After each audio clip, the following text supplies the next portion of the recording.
Bora lá? Bora. Faz assim.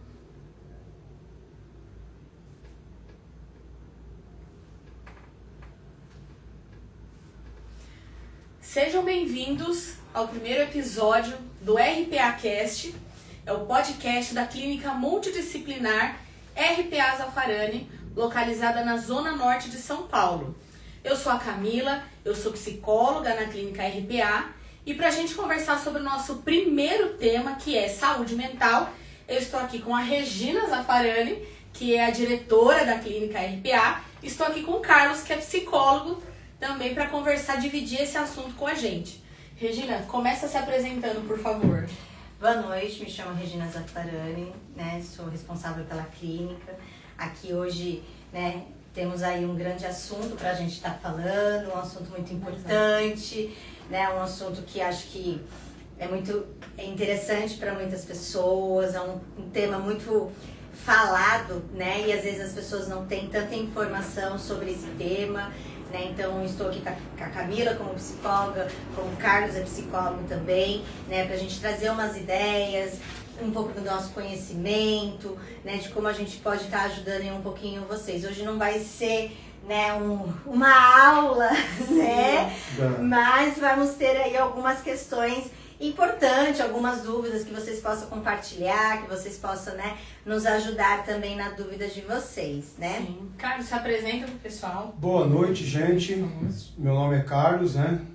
Psicólogo há pouco tempo, fazendo parte dessa equipe maravilhosa aqui, como vocês já viram, já se apresentaram, né?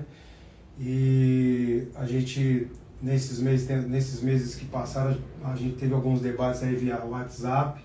Foi. E aí saiu essa ideia de a gente apresentar para o grande público, né, os interessados, né, os curiosos, que são muitos, a gente poder falar e poder trazer para vocês algumas informações que estejam ao nosso alcance. Espero que vocês gostem do programa e que seja um programa maravilhoso, que seja abençoado, né? Amém. Nesse primeiro episódio aí. Sim. Com certeza. E pra gente começar, né, o nosso tema é saúde mental. E a gente pode começar falando por que saúde mental importa, por que esse tema é tão importante. Pode falar? Eu começo? Você teve a ideia Tá. aí, né? Você não teve a ideia? Então, eu vou tentar não ser prolixo, né? Eu estive sempre, a gente está sempre pesquisando, né, sobre o tema saúde mental. E nessas minhas pesquisas, né, eu tive o prazer de estar assistindo e acompanhando a história do Whindersson Nunes, né? Sim. Foi que eu até levei para vocês. E me chamou muito a atenção, né, o fato de ele ele sozinho, né, ter ido procurar ajuda para poder, ele pediu para se internar, né, para poder tá trabalhando o aspecto da patologia que ele tinha, né, que ele tem, que é sobre depressão e ansiedade, e até que ponto, né, a gente poderia estar colaborando, não só os profissionais da área, né, mas também como também a família, né, como que é essa participação. Então, a importância eu acho que da saúde mental é de você dar o alerta, né, de poder quebrar alguns paradigmas, né, de preconceitos e de dar mais importância, né, porque a gente dá tanta importância para a parte física. Quando temos problemas físicos, a gente dá tanta importância, né, tem uma dor de cabeça, a gente sai procurando um farmacêutico ou sai procurando um clínico e tal. Mas esses problemas da saúde mental, a gente às vezes tem até medo, né? Pelo preconceito, tem medo de se comunicar com o vizinho do lado, ou com a esposa, ou com o esposo, ou com o filho. Então, acho que vai ser um assunto esclarecedor, a importância, o que é importante as pessoas saberem, até para poder, né, num momento de surto ou alguma coisa parecida, poderem saber como ajudar. Né? Então, acho que essa é a grande importância desse material que a gente está trazendo para vocês aqui. E para vocês terem uma ideia, eu vi recentemente um estudo da OMS que diz que o Brasil está em primeiro lugar no ranking da ansiedade. que é o país que mais... E isso assim, a gente está falando de pessoas diagnosticadas. Sim. Fora as que estão sofrendo por aí sem ajuda, né? Sem acompanhamento. Então, falar sobre saúde mental é importantíssimo. Como o Carlos falou, é importante a gente trazer informação. Porque ainda é... Vocês acham que ainda é tabu falar sobre saúde mental? Ainda é tabu. A gente ouviu, eu até ouvi coisas assim, fiquei assistindo alguns comentários, né? Li os comentários sobre os posts e tal que foram feitos através do YouTube, sobre o Whindersson, através do Facebook. Então algumas pessoas até acharam que a internação foi um manicômio. Então nem essa diferença ela é esclarecedora, ainda é um tabu. Pô, ele foi internado, tá no manicômio. E na verdade ele foi numa clínica especializada em psiquiatria. Sim. Né? Existe uma diferença muito grande. Né? Na verdade, eu mesmo como psicólogo novo, eu não sei nem dizer se ainda existe clínica de manicômio. Não, já não tem. Tem pessoas que acham que o cara vai para uma clínica, né? No caso, por conta da depressão, e ele, não, tá louco, tá doido, né? Até porque ele tem também uma coisa meio que artística. Nós estávamos comentando no bastidores, e eu na minha, meus devaneios, eu vou me aprofundar no assunto, eu não consegui me expressar melhor. Eu acho que tem até uma expressão no Whindersson, em diversos artistas, que é a expressão do brinco, da tatuagem. Às vezes não é uma coisa de revólver, é simplesmente uma expressão artística. Sim. Né? Eu quero me expressar artisticamente, como é que eu me expresso? Só que, o cara com um monte de tatuagem, cabelo grande, ele vai e fala assim, olha, eu tô com um problema, vou me internar. Esse cara tá muito louco, esse cara é louco, entendeu? Então, não é bem isso. Então existe um tabu muito grande, principalmente quando se trata de um artista que tem todas essas coisas, né? Uma tatuagem diferente, gosta de colocar piercing, alguma coisa. Nem sempre, né, o cara que usa o piercing, usa tatuagem, é um cara problemático. Sim. Ele simplesmente é um cara que ele expressa a arte dele dentro, no corpo dele, né? Sim. Então a gente precisa separar as coisas antes, né? Mas o tabu ele faz isso. Sim. O tabu ele faz com que você já saia julgando de cara. Olha lá, tá meio cheio de tatuagem. Aí, é um louco, é um doido aí. Acho que ainda tem muito isso ainda. Com certeza. E a gente tem também, né, o preconceito, né, do homem, né, do lado masculino, né, de procurar ajuda psiquiátrica, da ajuda, né, de procurar ajuda ali de um psicólogo, né. Então, assim, acho que também a gente precisa dizer isso, né, que os homens têm muito mais dificuldade de chegar na psicóloga, né, no psicólogo ali para poder socializar e assumir também, né. Eu acho que temos a questão, né, de admitir, eu estou com depressão, e todo mundo fala, né, depressão é frescura, né, depressão é coisa de gente rica, né, que não tem o que fazer da vida. Eu, pelo menos, escuto muito isso, né, acho que você também escuta, a Camila também escuta sobre isso, né, às vezes até mesmo o artista, né, tem uma sobrecarga ali, e ele não sabe como lidar, porque ele tem pressão, e aí fica também muito nessa dificuldade de pedir ajuda. Sim. E quando alguém pede ajuda, tem o lado do preconceito. Nossa, como assim? É fraqueza, né? É visto Isso. como fraqueza. Culturalmente, uma pessoa que está criada num ambiente machista. Sim. Né? E para se desconstruir isso é muito difícil, né?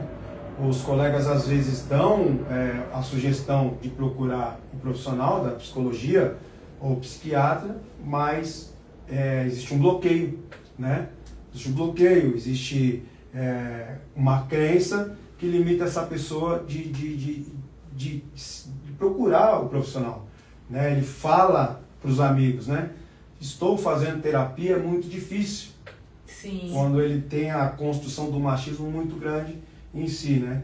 E é da família também, né? Porque existe a mulher também que foi criada no machismo, né? Sim. Então, assim, aqui a gente não tem frescura, a gente carrega 20 quilos de arroz nas costas, né?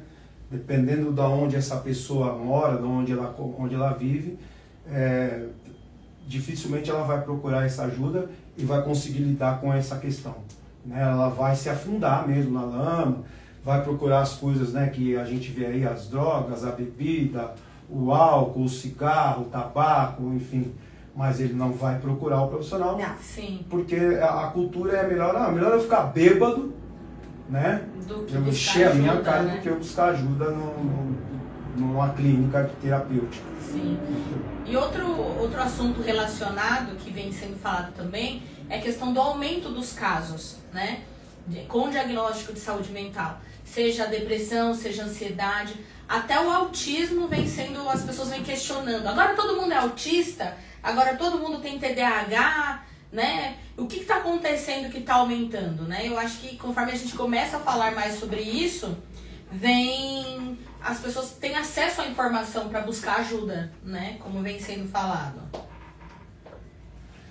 Então, eu acho que quando a gente teve até essa conversa, eu tinha dito, né, que me causava muita estranheza, né, até não sei se é permitido falar isso aqui, mas me causava muita estranheza a falta de apoio também governamental, né? Sim. Na coisa de você fazer um trabalho de comunicação, de prevenção, de você poder... Existe tanta coisa de marketing para tantos, né, para tanta coisa, assim. Por exemplo, lógico, são coisas que são doenças que são muito comuns, né? E causam um certo alvoroço em todas as famílias, que é a doença do câncer, né? A doença do HIV, né? Do soro positivo.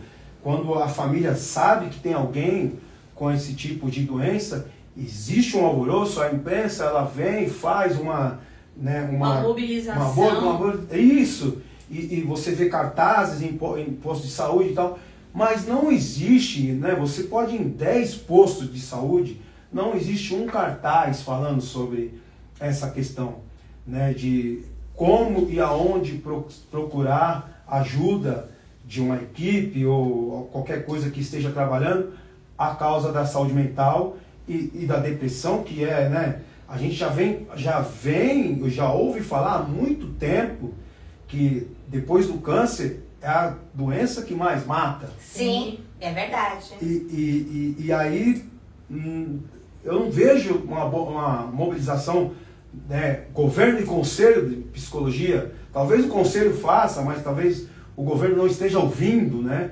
E aí precisa da comunidade de psicologia, da comunidade de psiquiatras, bater mais, né, na coisa de vamos falar mais sobre esse assunto, não só fazer uma campanha no mês tal, né, como tem sido feito, mas você trabalhar o ano inteiro de poder trazer para dentro desses lares a consciência de que, gente, isso é como uma parada cardíaca, isso é como um resultado de um câncer. A gente precisa ter os cuidados, a gente precisa procurar os profissionais, né? A gente precisa estar amparado, né? E para que isso aconteça, precisa de uma campanha, um movimento muito grande, acredito eu. Uma campanha, um movimento muito grande que faça com que as pessoas tenham essa conscientização, né? O que você tem, o problema físico, o mental também pode levar a sua vida embora. Né? Não é uma pessoa, o cara se suicidou, se jogou da ponte, ele é um fraco, não reza, não tem pai, não. O cara pode ser às vezes um milionário com pai, mãe, vó, filhos, uma grande família e não está feliz, ele não está bem, né? E ele não consegue falar, ele é um grande líder de uma grande empresa, mas ele não consegue se comunicar. E não existe uma consideração sobre isso. Isso pode estar acontecendo com você agora, dentro da sua casa. Sim. Você falou sobre a saúde, né? Os postos de saúde, né? Existe uma grande dificuldade, né? De vagas. Então, assim, tem gente que vai até o posto de saúde, né? Procurar, a fila é grande, ou a terapia é compartilhada, é em grupo, né? Então, assim, temos essa grande dificuldade. Eu concordo, não sei se a Cá também concorda com isso, mas, assim, é uma questão muito difícil, porque às vezes o paciente ele quer ajuda e não tem. Não tem o psicólogo, não tem o profissional, a fila para passar no médico, no psiquiatra daqui 3 meses, 4 meses, né? A fila do psicólogo ali, então é uma dificuldade muito grande, né? Quando você trouxe essa questão do apoio, não só de uma campanha, né, do mês amarelo, do mês lilás, do mês rosa, do mês azul, né? Muitos outros meses que a gente tem. Realmente eu vejo isso, né? Como eu tenho aqui o consultório, eu trabalho numa comunidade que eu atendo e muitas vezes vem pessoas dizendo, não tenho ajuda, não consigo. E quando chega no consultório, tá numa situação muito difícil, que às vezes só a terapia não resolve, que precisa de um psiquiátrico, né? Acho que a gente tem muito isso, acho que é um ponto que a gente precisava... Tem os dois lados, né? Tem esse lado que é difícil achar atendimento na rede pública, né? Mas tem também, ainda tem um preconceito das pessoas em relação a isso que você fala, terapia em grupo, né? Sim. Tem gente que acha que não quer se abrir na frente de outras pessoas, ou às vezes não acha que a terapia em grupo vai resolver, vai ajudar, quando a gente tem inúmeros estudos que falam sobre isso, né? Sobre a terapia em grupo, que tem sim resultado. Pode não resolver todos os problemas, né? Mas com certeza já é um suporte, alguma coisa que a pessoa tem acesso, né? Procurar as universidades, tem várias universidades que fazem cadastro das pessoas para fazer o acompanhamento com os alunos, né? Então, é não desistir. No final das contas, é uma luta. No presente é uma luta, porque você vai hoje num posto de saúde procurar um psicólogo, a marcação às vezes é de 8 meses. Exatamente. No mínimo, até 1 ano, 2 anos para você conseguir passar no psicólogo. Né? Eu acho que falta apoio aí, falta apoio e existem aí milhões de pessoas vivendo um drama de depressão, de ansiedade principalmente, dentro do teu trabalho, pessoas que estão trabalhando totalmente doentes, que não suportam mais, né? E vão também acumulando outros tipos de patologias, né? Porque você começa com uma depressão, começa com uma ansiedade, vira uma depressão, daqui a pouco vira uma síndrome de pânico, que vira uma fobia social, daqui a pouco a pessoa não consegue lidar com a família mais, com os filhos, não consegue conviver. Então, assim, eu acho que a gente falou sobre prevenção. Sim. Né? E até que você falasse sobre isso, porque você deixar a pessoa chegar a esse ponto, né, de não conseguir mais trabalhar, de não conseguir mais participar do aniversário do filho, por exemplo. Eu não consigo ir lá porque vai ter 4, 5 pessoas e eu fico mal, fico eufórico, ou fico triste, sei lá, fico me sentindo forte. Esses sentimentos que é causado na pessoa, e só a pessoa sabe o que ela está passando, às vezes é tratado com desdém. Pô, esse cara não consegue se agrupar. Olha lá, está destacado da gente. E às vezes o cara está sofrendo, a pessoa está sofrendo, está em sofrimento. Eu queria falar com vocês sobre essa coisa da prevenção, porque para mim, quando a gente citou sobre a prevenção, eu fiquei imaginando o que poderia ser feito. Né? Eu acho que antes de tudo, do tratamento daquele que já está doente, a prevenção, a gente começaria como? Como que a gente poderia assim, ajudar na prevenção? Acho que estando atento aos primeiros sinais, né? Assim como, sei lá, no infarto, claro que eu não vou generalizar e dizer que é 100% dos casos, né? Mas uma boa parte dos casos de pessoas que têm um infarto ou algum tipo de AVC, muitas vezes vem, às vezes, até de anos de uma vida sedentária, de má alimentação, de insônia, né, de vários fatores aí da vida que estão desregulados, né? E a longo prazo isso vai ter um impacto, né? Na saúde mental também há um acúmulo, né? Pode acontecer do nada, dependendo do quadro que a pessoa apresenta, né? Mas numa depressão, às vezes vem vindo, a pessoa começa com uma tristeza, ela tá trabalhando, mas ela tá se sentindo desanimada, não vê mais muito sentido, aquilo vai aumentando, aí daqui a pouco ela começa a faltar, ela começa a não atender mais os eventos sociais, começa indo assim aos pouquinhos. Então, conforme a gente se atenta a essas mudanças no padrão, né? Porque todo mundo tem um padrão. Tem gente que é do rolê, né? Que gosta de sair e aí começa a diminuir. Tem gente que já é mais caseiro, né? Mas mesmo a pessoa mais caseira, ela ainda não vive isolada, sozinha no mundo. Né? Ela ainda atende um evento aqui, às vezes ela mora com alguém, quando mora sozinha acaba sendo mais difícil, né? Mas conforme a pessoa começa a sumir de tudo, não aparece nas redes, tinha uma rede social ativa, sumiu da rede social, ou começa a postar muito, sabe? Cada detalhe. Eu acordando, eu tomando banho, eu comendo tal coisa. Sabe, em excesso, assim, às vezes sem necessidade. Porque uma coisa é você compartilhar uma viagem, aí você quer filmar tudo e tudo mais. Mas agora no dia a dia, muita postação, não sei, não existe essa palavra, mas começar a postar demais, eu acho que também é um sinal que alguma coisa não tá bem, né? O excesso também da bebida, né? O excesso da bebida, o excesso da comida. Principalmente pra quem nunca bebeu, né? Exatamente. Então aquela pessoa que bebia socialmente e passa a beber muito mais. Bebeu uma cerveja, aí daqui a pouco tá bebendo uma caipirinha, ou tá bebendo um uísque. Aí era no final de semana e passou pra quinta, pra quarta. Exato, e começa a tomar mais com frequência. Então acho que são alguns sinais, como a Ká mesmo disse, que faz a gente pensar, né? Sim. Às vezes a pessoa, né, não generalizando os dois que estão de preto, né? Usar mais a roupa escura, somente preto, né? A pessoa o tempo todo só vê preto, você não vê um brilho, você não vê uma cor diferente, né? Aquela pessoa que não se arruma e se arrumava sempre muito bem arrumada, muito bem, né? Vestida, não maquiada. De se arrumar, aí você vê aquela pessoa caída, aí você fala assim, tem alguma coisa de errado, né? Aquela pessoa que era muito magra, e, né, tem um excesso de peso, ou o contrário, né? Também, né? Então, eu acho que são alguns sinais que a gente não percebe. Sim. O paciente não percebe, acha que é normal porque entrou naquela rotina.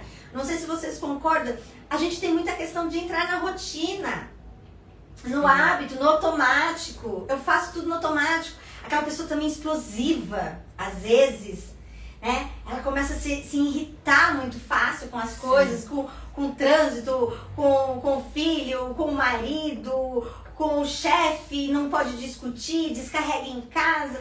Então, assim, no meu ponto de vista, não sei o quanto que vocês concordam e fazem sentido, são sinais de alertas. São. Eu acho que a gente precisava começar a entender mais, porque o corpo fala. Onde começa isso? Né? Como eu sou psicomotricista, o corpo fala o tempo todo conosco. Sim. Às vezes a pessoa, ela tá rouca, se não tomou gelado, não foi num show, não cantou. Sim. Ou, não é verdade? Baixa a imunidade toda hora. Toda hora. Então, assim, o corpo fala muito conosco também, né? A baixa de vitamina, também a gente precisa entender. A gente até conversou, né? Às vezes, não é que a pessoa ela está deprimida, né? Com depressão o tempo todo. Sim. A questão das nossas vitaminas, como você trouxe até o caso, né? Eu vi um caso de um homem com sinais de depressão, né? Com sintomas depressivos. E aí eu perguntei quando que foi a última vez que fez os exames de rotina, né? Passou no médico, exames de sangue. E aí ele descobriu que estava com falta de testosterona. A testosterona estava abaixo dos níveis que deveria para a idade dele. E a testosterona baixa, ela traz esse desânimo, fraqueza, né? Irritabilidade. Depois eu acabei pesquisando mais sobre isso, eu não sabia, né? Sim. E aí, conforme ele começou a tratar, tanto físico como emocional, aí ele começou a melhorar, né? Mas o corpo fala muito com a gente também, né? O fato da gente, às vezes, não cuidar do nosso corpo, né? Então, vocês falando, eu fico pensando que a prevenção, então, ela parte daí, né? Sim. De você cuidar do aspecto físico e corporal, de você cuidar das vitaminas do corpo, de você fazer algumas atividades, né? A gente fala muito sobre, vai caminhar. Tem gente que alia muito a caminhada à obesidade, né? Eu vou caminhar para emagrecer. Sim. E às vezes não é só para ir, a questão não é essa. Você precisa através do momento que você está caminhando, uma diversidade de vitaminas está sendo consumida ali, né? Sim. Inclusive, sim. Hormônios estão sendo ativados. A famosa vitamina D, né? Que muita gente, quando entra nessa, a gente chama nessa escuridão da depressão, ele já nem o sol ele quer ver mais. Né? Não quer. Não quer ver o sol, não quer se alimentar, ou seja, daí parte que você não vai ter as vitaminas necessárias, né? Que o corpo precisa para reagir até para enfrentar as adversidades que a vida ela proporciona para todo mundo. Sim. Né? Para todo mundo. Só que de repente desistir de certas coisas da vida comum, da vida social, é deixar um corpo, né, indebilitado. Sim. Né? E dar uma abertura para que a saúde mental seja totalmente danificada nesse momento. Né?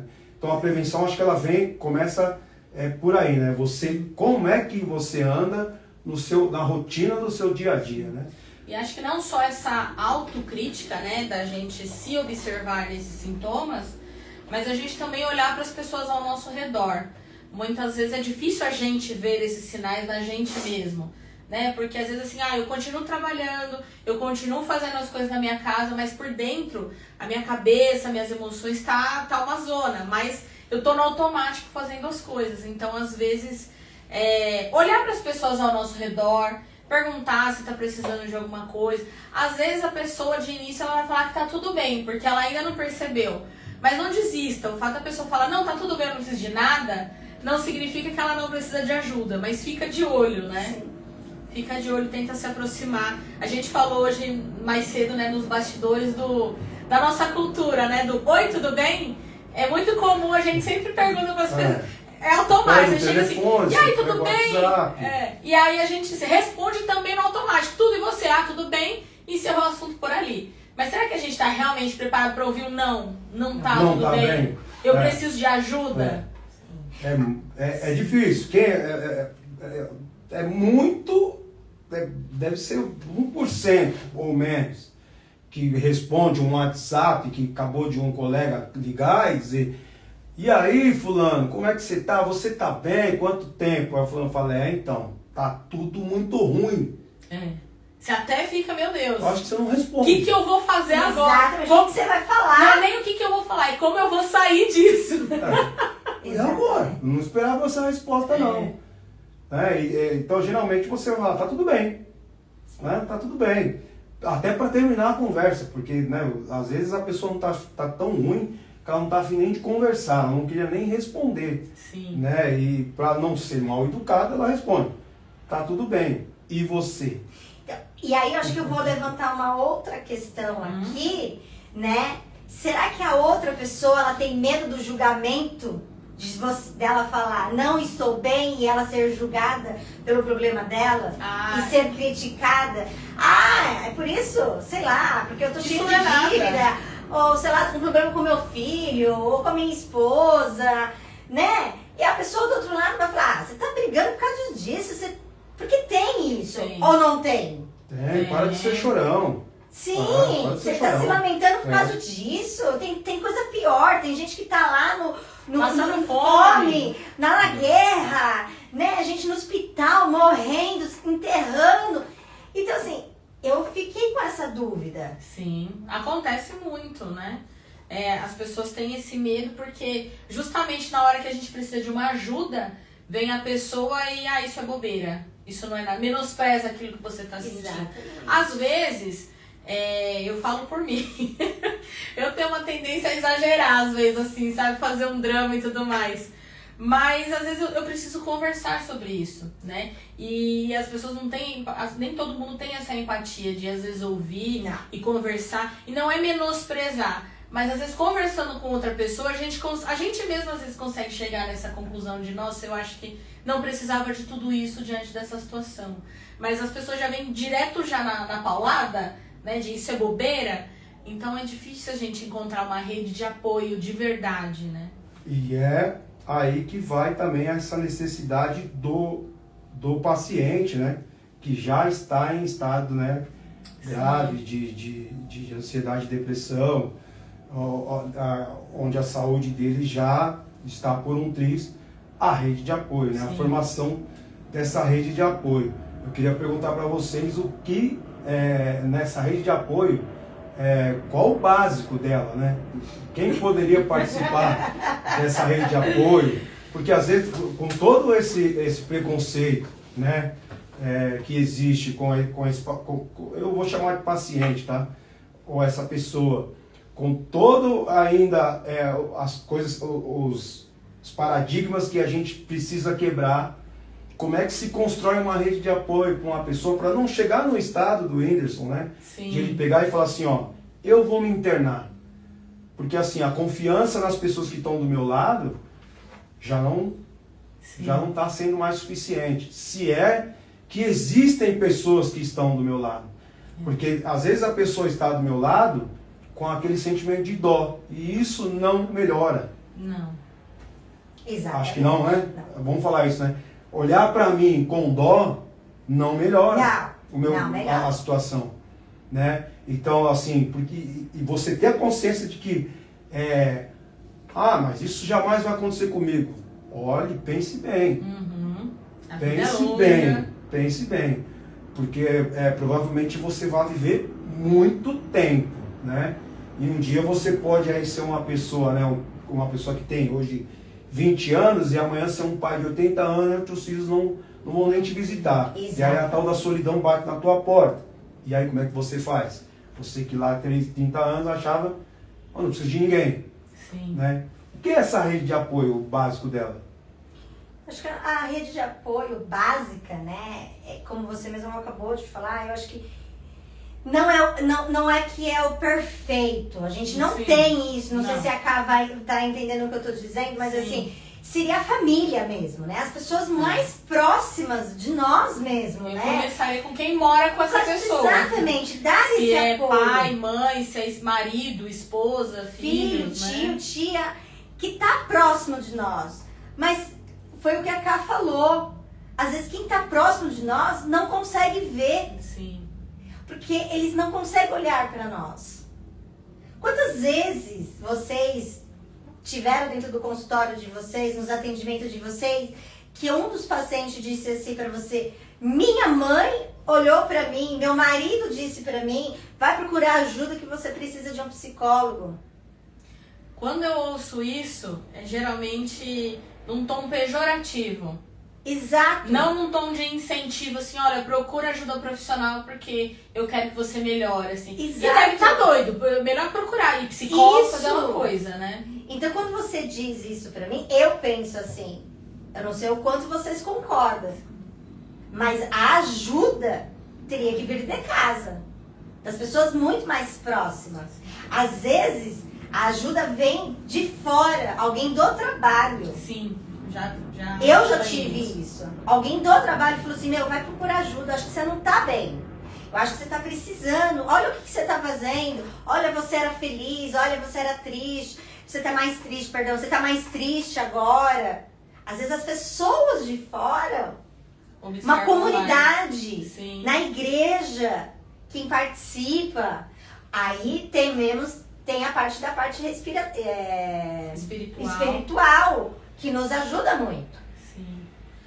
Na minha experiência, assim, quando eu acompanho alguém que fala isso, que acha que as pessoas que moram comigo não entendem ou não acham que isso é uma doença, eu chamo no consultório, né? Traz a mãe.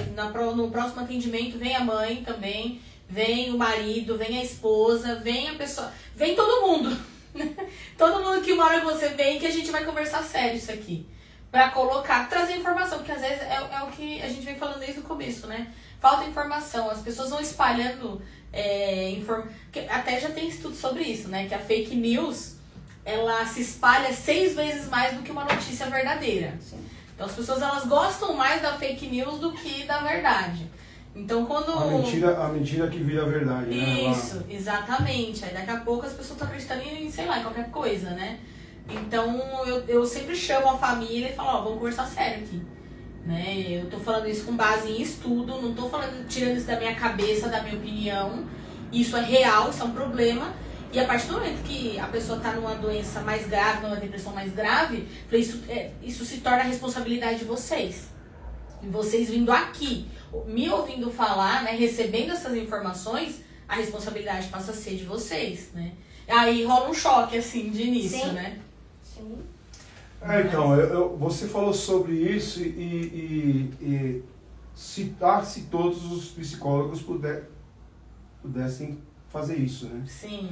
Porque na maioria das famílias vai ter um que fala, pô, isso aí é bobagem. Uhum. E também você falou sobre a parte espiritual. vai ter aquele que vai falar assim, manda esse cara ir rezar, velho. Falta de Deus. E aí fica mais difícil o trabalho de psicólogo. Sim. Né? Nessa rede, podemos, ele falou, começa então pela família. Sim. Então não vamos começar pela terapia e pelo psiquiatra. A terapia e psiquiatra seria mais um apoio para esse que necessita de uma rede, né, pro teu problema, pra tua questão. Agora, quando não se tem a família, os amigos? Sim. Amigos próximos, seja vizinho, alguém do trabalho, né? Porque se a pessoa chegou num nível de isolamento que não tem ninguém, aí o caso é mais sério, né? Porque mesmo que você deu uma sumida, né? A pessoa deu uma sumida aí por conta de uma depressão, alguma coisa, ainda sempre tem alguém que tá ali, alguém que mora com ela, ou algum vizinho que tá de olho, né? A gente espera. Eu nunca acompanhei um caso assim de alguém que tava assim, totalmente sozinho. Também não. Nunca vi também. Sempre aparece um amigo, alguém do trabalho, alguma coisa assim. Mas também tem o paciente que se sente sozinho. Sim, tem. Ele às vezes não tá, mas ele acha que não tem ajuda nenhuma, né? Sim. E aí é a atitude dos amigos e da família de se aproximar cada vez mais. Sim. E tentar não deixá-lo sozinho, né? Sim. O máximo possível, né, de proximidade. Eu acho que a gente tá num mundo tão frenético, tanta coisa, né? Que a gente tá se esquecendo de olhar para as pessoas, né? E se esquecendo do que realmente importa. É importante sim a gente trabalhar, é importante a gente estudar, a gente precisa, eu preciso trabalhar, mas ao mesmo tempo assim, a gente tem que se lembrar do que realmente importa, né? São as pessoas. No trabalho, às vezes, você é substituído. Você, dependendo do lugar, você é mais um número, né? E na sua família, dentro da sua casa, né? Ninguém, na sua casa, você, como pai, né? Como filha, você é substituível, né? Então, a gente tem que pensar assim, o que é mais importante, a gente tem que olhar para isso. Por mais que, às vezes, como pai, a gente quer sustentar, quer dar o melhor, quer dar o conforto, mas, às vezes, a presença é mais importante, né? É a primeira coisa primordial, né? Porque nem tudo você vai conseguir obter, né? Vai Sim. faltar alguma coisa. Vai. Né? E acho que a presença, ela falta se você quiser. Né? Se você não quiser ser presente, você não vai ser presente. E aí depende da sua atitude. Agora, as outras coisas, ela depende do trabalho, né? Ela depende da relação, né? com a sociedade fora de casa, né? Como você está se relacionado. Você tem um bom serviço, se você tem um bom patrão, se você é o patrão e tem que cuidar de uma diversidade de famílias, porque tem essas pessoas, né? Que elas acabam tendo um problema de insônia pelo fato de ser responsável por uma diversidade de famílias aí, que trabalham na empresa dele, e ele tem que tomar conta, tem que pagar o salário, né? Tem que deixar as coisas em dia, enfim. E a gente não pensa também nesse tipo de gente, né? Não. Esse tipo de pessoa. A gente acha que esse tipo de pessoa, esse cara é rico, então ele tem que ficar doente, não pode ficar doente. Rico não pode ficar doente. Não tem problema. Não tem problema. E o que mais tem? Né? Tem eu acho que tem mais, hein? Eu acho que tem Quanto mais dinheiro, mais problemas. Eu creio que seja problema. isso, né? Até mesmo, não, né? A pessoa simples, humilde, até mesmo aquela pessoa que trabalha, que ela é CLT, né? Ela também fica preocupada. Sim. E se ela perder o emprego, aquele pai, aquela mãe que ajuda dentro de casa, a empresa está numa dificuldade, você vê que a empresa não está indo bem, ela também sofre. Sim. Mas será que dão um ouvido para ela ou para ele? Nem sempre, né? Nem sempre. E os fantasmas são grandes, né? É como a gente voltando para o caso do Whindersson, eu me lembrei ainda bem que ele tem essa consciência de se cuidar, e a gente tem que sempre rezar para que ele se mantenha vivo, né? Se mantenha vivo, porque é muito difícil essa batalha, né? Essa batalha da depressão, ela é muito difícil. E em diversas áreas. Eu me lembro, eu vou falar dessa área porque é uma área que eu atuo, que é a música, E eu me lembro que antes de eu ser psicólogo, eu ficava me perguntando por que por exemplo, tinha um cantor, eu não vou lembrar agora o nome da banda, mas eu me lembro o nome do cantor. O apelido Chorão. Charlie Brown. Charlie Brown Jr. Eu ficava me perguntando como é que um cara que colocou nas suas letras tanta motivação, que pegou o microfone tantas vezes para dar esclarecimento de como você, né? como que a vida é sofrida, você tem que lutar, acredite nos seus sonhos. Eu vi diversas vezes o Chorão falar isso. E ele foi lá e desistiu da vida. Então, assim, qual era o tamanho desses fantasmas? Ninguém viu, né? Milhares de fãs. Ninguém viu, né? Viu no palco aquela alegria, pulando para lá e para cá. A performance, né? E assim, e quando veio a notícia, uau! Então não espera, gente, essa notícia chegar na tua porta, na tua casa. Esse cara pode estar te enganando, né? A gente tem que antes... Então eu concordo muito com a Rê, quando ela diz a família, e a família precisa, as nossas famílias precisam tirar o preconceito e começar a entender que se você não acreditar que a depressão ela é como um câncer, precisa ser cuidado, um dia você vai chorar. Sim. Vai bater na sua porta e aí você vai querer arrumar uma desculpa de que, mas ele foi fraco, mas ele não rezou. Você vai inventar uma desculpa, mas a tua dor do luto, você faz parte desse luto, porque você desdenhou, né? Você desdenhou, você viu e não acreditou, né? Então, uma pessoa que tinha uma banda, tinha uma diversidade de pessoas ali junto, e depois um amigo foi junto, tomou a mesma atitude, né? Um amigo, quase que irmão. Então, assim, o problema que é você ser um artista, você estar em exposição, essa exposição ela tem que ter coragem, né? Eu admiro a coragem do Whindersson de chegar em rede social e falar, eu tenho problema, assim, né? Deve ter tido milhares de gente que falou, mas com tudo isso de dinheiro você tem problema? Se eu tivesse esse dinheiro, eu não tava desse jeito. Não tava desse jeito. Não tinha esse pensamento. A gente, né, indica, né? Eu acho que é isso, né? Sim. A gente está falando sobre isso, né? Por que é importante a saúde mental?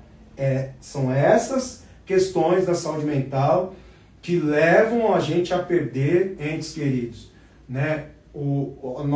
As nossas crenças limitantes, com o machismo, com o desdém, né? Não quer acreditar no psicólogo? Ok, vai no psiquiatra. Vai fazer atividade física. Sim. Né? Vai fazer... médico da família. Você falou, né, que hoje tem o médico da família. Se vá em alguém, peça para essa pessoa que está no limbo, aí, que está procurar alguém.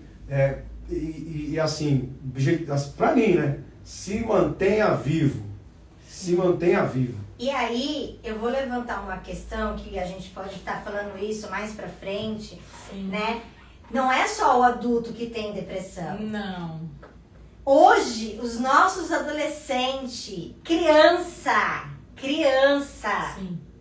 está tendo depressões.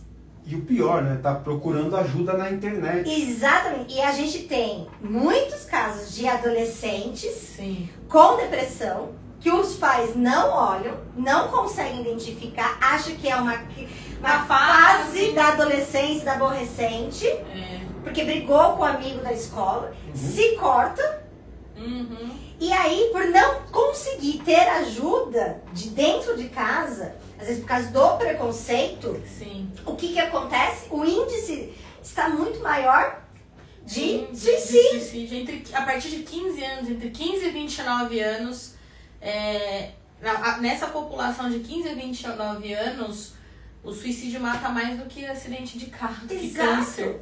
E não vem dizer pra mim, é por causa da comunidade, aquela criança, aquele adolescente que tá na comunidade. Pelo contrário, acho que e você vai concordar comigo, mas ele vem da classe alta, da classe A. da classe A que vem tendo, né? Porque a tendência da classe A entregar o seu filho na mão da sociedade, né? Eu vou pôr ele na melhor escola das 8 às 8 da noite.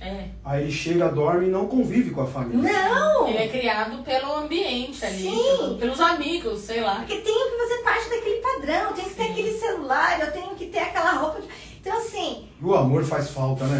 O amor faz falta. Presença. Às vezes o filho não quer a melhor escola.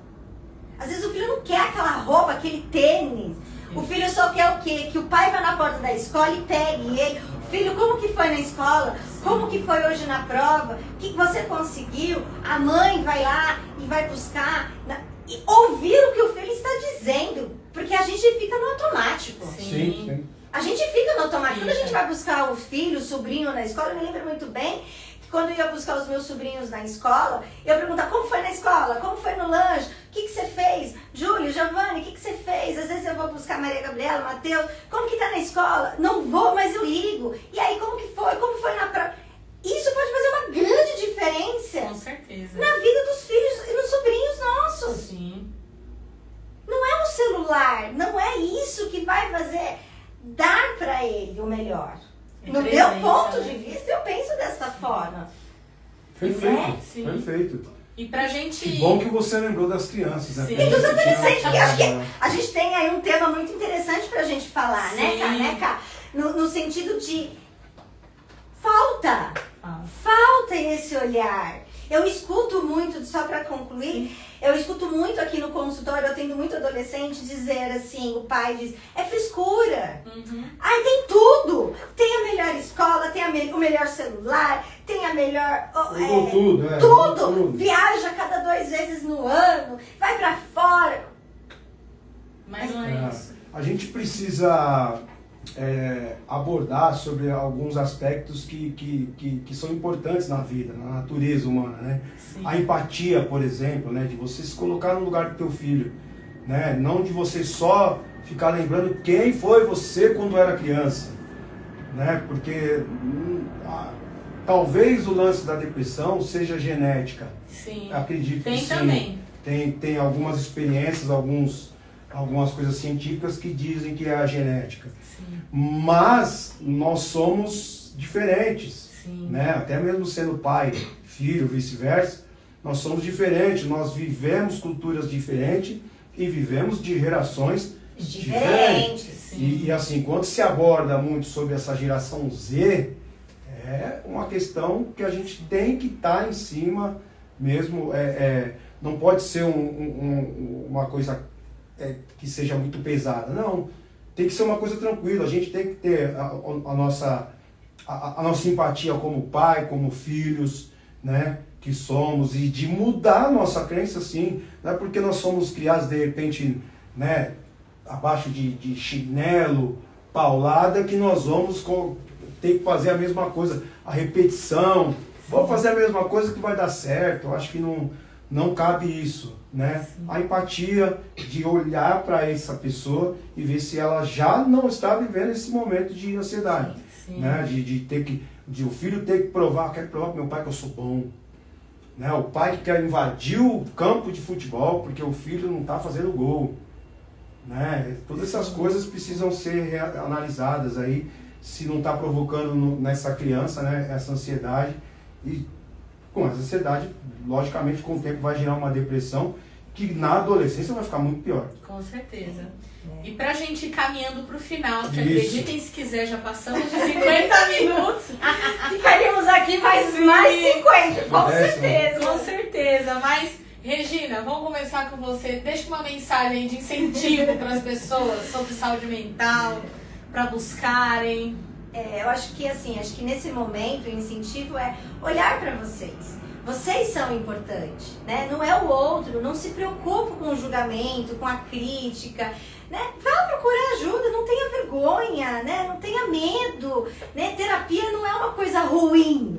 Pelo contrário, terapia é uma coisa boa. Você vai falar, mas por que você é psicóloga? Não, eu sou paciente também. Sim. Faço anos de terapia. E assim, é muito importante, porque você se encontra, você se acha, você começa a ter uma visão totalmente diferente. né? E tem problemas que é tão pequeno que você passa, você fala, não vou me estressar. Então, acho que assim, procure ajuda de um psicólogo, de um psiquiatra, de uma atividade física, de uma ajuda mesmo, né, de homeopatia. Então, assim, procure, desabafe, né? Eu acho que isso é o mais importante, né? A parte de espiritualidade também é importante. Vá atrás, busque aquilo que você goste, né? Não muito importa. mais fácil. Muito. E você vai se encontrando, né? Eu acho que essa é a mensagem que eu gostaria de deixar para vocês, né? Carlão? Então, eu primeiro falar que a gente vai fazer isso aqui uma vez por mês, é isso? A meta é essa. Pedir desculpa aí pela... Né, a gente improvisou aqui, o áudio de repente acho que não ficou muito legal, mas a gente tem a promessa de melhorar cada vez mais. De repente, quem sabe arrumar um estúdio, você que está aí nos assistindo, de repente pode nos ajudar nesse sentido, né, de indicar um estúdio pra gente estar trabalhando melhor. E a mensagem que eu deixo seja empático, como eu já disse, faça um ambiente acolhedor, né, e qualidade de vida em família. Eu acho que a coisa da prevenção, que você tanto me disse, eu fiquei pensando, qualidade de vida em família, qualidade de vida entre amigos, né? A gente fala hoje sobre essa coisa do tóxico, né? Evite o ambiente tóxico, faça o seu ambiente acolhedor, familiar e de boas amizades. É isso aí. E da minha parte, assim, quem não sabe por onde começar, né? Onde que eu procuro ajuda, né? Se você é de São Paulo, vem aqui na RPA. A gente está na Zona Norte de São Paulo, no bairro do Mandaqui. Acompanhe a clínica aí nas redes sociais, RPA_Zaffarani, né? Zaffarani com 2 Fs, M-I no final, né? E além do atendimento presencial, a gente também tem um atendimento online, né? Então, mesmo que você não seja de São Paulo ou mora em outra região, em outro país, país também, o atendimento pode ser feito online também. E boa noite a todos, né? Boa noite. Espero que tenham gostado do programa. Qualquer dúvida que tiver sobre o tema, deixa nos comentários. Pode deixar também nos comentários sugestões para os próximos temas. Isso. Hoje não respondemos pergunta, mas no próximo mês responderemos. Muito obrigada, Carlos. Muito obrigada, Camila. Eu que agradeço. Estaremos juntos aqui nos próximos meses aí. Sim, obrigada pela presença de todos. Obrigada a vocês. Boa noite. Valeu, gente. Tchau.